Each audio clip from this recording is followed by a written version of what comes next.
Отушулар менен азыр биздин күнүгө 200-300 адам келип ар кыл түрдүү даттануулар менен келип атат. Отушулар менен иш алып барып атабыз. Чын айтканда иш абдан көп экен. Мен бул жерге келгенде бир Афганистанга келгендей болуп калдым да. Вообще мыйзам тартип ноль экен да. Мынау курулган үйлөр болсо генералдын айтымы боюнча курулдук эле кура беришиптир. Башка эчтеке жок.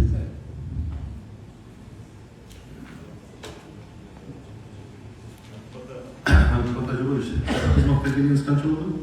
10 күн болду. 10 күндөн бери сиз ушу жоопту кызматкерсиз да? Бияктан болсо мен жаңы келгендей уже даярданып келишиңиз керек. Жо мен айтып атам ошол маселе боюнча мына сизде Манаш шаарында бияктан мына 2024 жылга караганда оор жана өзгөчө оор кылмыштар боюнча 64 эсеге көбөйдү. 64 көбөйдү. 2024 жылы 129 болсо 2025 жылы 193 болуп атат. Ошондой эле мына зордуктоо боюнча жана айтып кеткендей Манаш шаарында 7ге көбөйдү. Бүт показатель бааты Манаш шаарында аябай көп болот. Ошол себептен болсо азыр болсо тигимен ошон алынат деген эмесин. Өзүбүздүн документациялык кеңешибизди көзөбүздү ушул цифраны азайтууга аракет кылды. Анан жана боюнча тиги үйлөрдүн документтери боюнча неме кылды тиги Курсбек Албекович.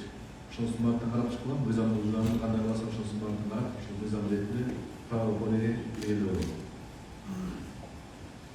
Ошол боюнча көптөгөн жарандар келип атат. Документ талап кылган. Сиз ошол прокуратурага келдиңиз?